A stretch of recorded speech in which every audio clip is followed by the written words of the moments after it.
So our next unit is on polynomial functions, and we're going to learn a lot of stuff about the graphs, how to find different values to help us sketch our graphs more accurately.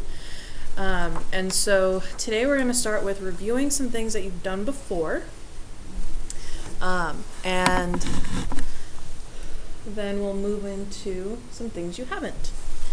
So first thing I want to review with you guys is what the degree of a function is.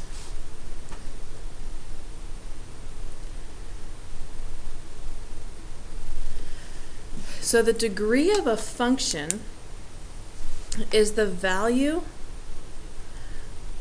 of the largest exponent.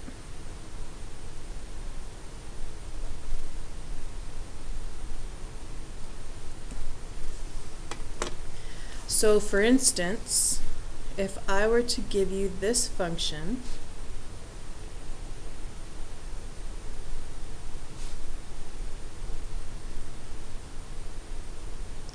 and ask you what the degree was, I'd look at each exponent. Remember there's a 1 here, so I have a 1, 2, 3, and an 8. Which one's the biggest? The biggest is 8, so this has a degree of 8.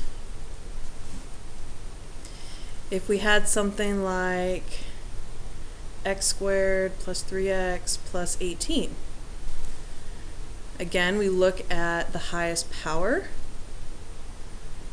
it'll have a degree of 2. Now sometimes our functions are given to us in factored form.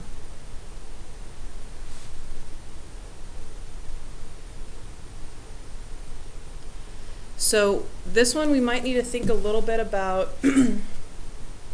how do we get the highest exponent. So our highest exponent comes from when we multiply the x's together. So if I were to multiply x times x times x, I'd get a degree of 3.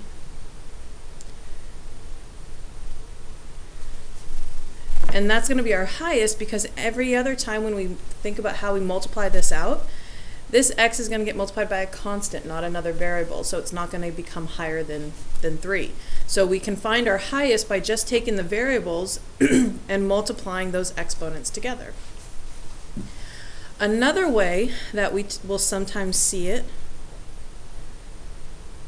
is with the exponent on the outside. So how do we find the degree if the exponent's on the outside without having to actually multiply it all out? So if we think about x plus 2 squared, that would be x plus 2 times x plus 2.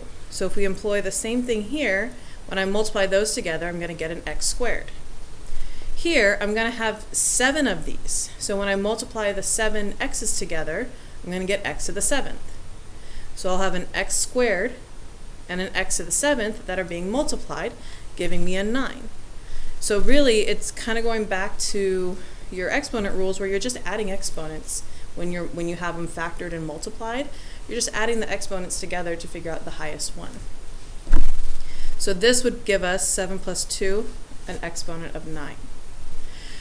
So one of the things we have to do when we graph or sketch a graph is we have to be able to determine something about the degree, whether it's odd or even is usually what we're going to go over today, but also sometimes if it's even or when it's even or odd, it tells us a couple other things that we'll learn later. So finding the degree is one of the first things we're going to have to be able to do. And then when we talk about degree in terms of a graph, so let's talk about when a degree is odd versus when a degree is even.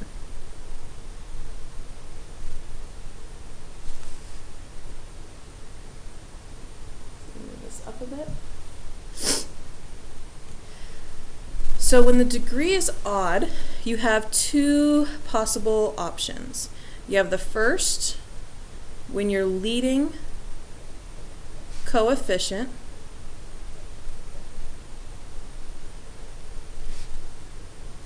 is positive. So remember, the leading coefficient would be the coefficient in front of your highest degree. So in this first one up here, which I just moved, the coefficient of x to the 8th is 1, so our leading coefficient would equal 1. Here, x squared, our leading coefficient, again, is 1. When we multiply these x's, to figure out the leading coefficient, multiply the coefficients of each one. So again, we have a leading coefficient equal to 1. I didn't do a good job with these because all of these have a leading coefficient of 1. So if you find your leading coefficient and it's a positive number, one of the things you'll know about your graph is that it's going to, from left to right, it's going to start low and end high. So it's going to go from low to high. So we're talking about the end behavior here. So if you want to make a note, this is talking about end behavior. So when we have an odd degree, but the leading coefficient is positive, we're going to go from low to high. The second thing we could have is a leading coefficient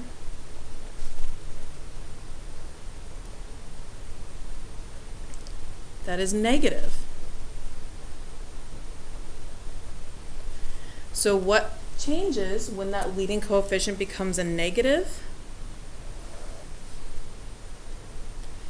It switches the low to high to go from high to low.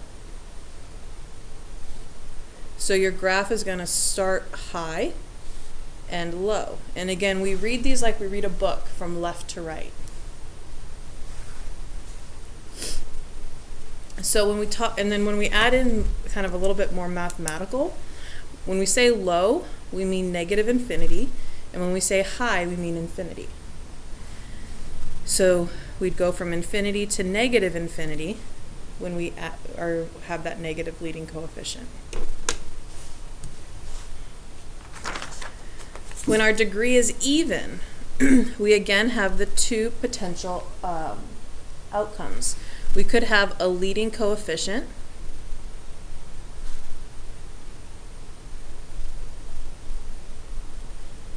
that is positive, or a leading coefficient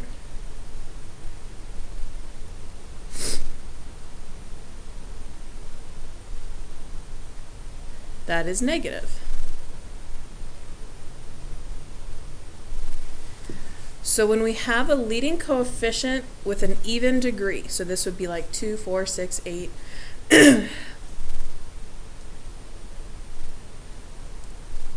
your graph is going to, from again left to right, start high, end high. So we'll start high and we'll end going high. Or again, in mathematical terms, we'll come from infinity and end by going back up to infinity. When it's negative,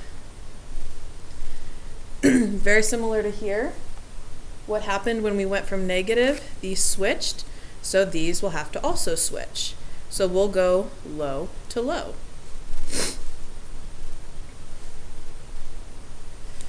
And again, negative infinity, back to negative infinity.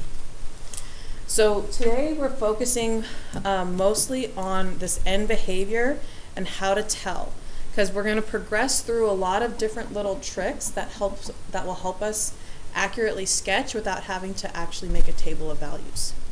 And one of the first things, knowing how things at the end will look.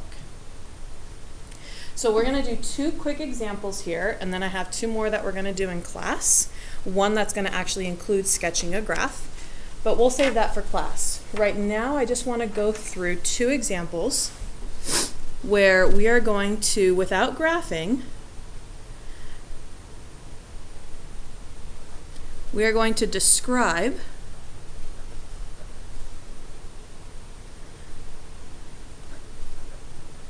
the left and right behaviors.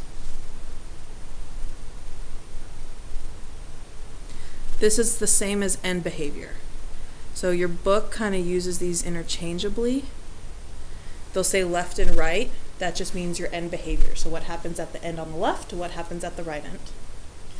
So our first one, y equals 7 minus 3x squared minus 14 x to the third all over 5. Our second one is going to be f of x equals 11 minus x to the fourth.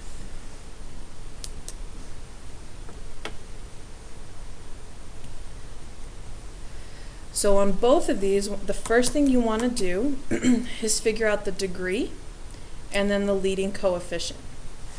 So our degree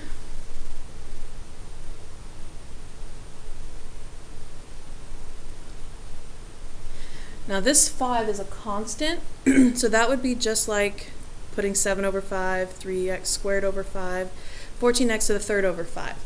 There's no change in our variable exponent, so the fraction part is just there to kind of throw you, but there's nothing we do differently because it's a constant. We'll talk about when it's not a constant a little bit later. So here, I look for my highest power, so I don't have one, a 2 and a 3. 3 is my highest, so my degree is 3. The number in front of that variable with that power is negative 14. So I have a degree of 3, that's odd,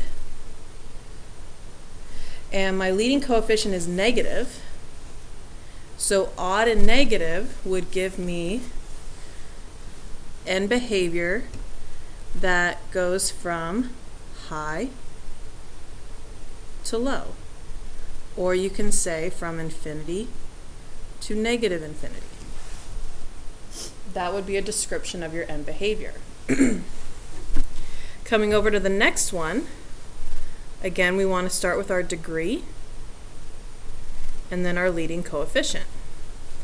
So no power 4 would be our degree, negative 1 would be our leading coefficient. So this would be low to low, or negative infinity to negative infinity. So we're only describing what happens at the end, not what happens in the middle. Throughout the rest of the unit, we're going to figure out what happens in the middle.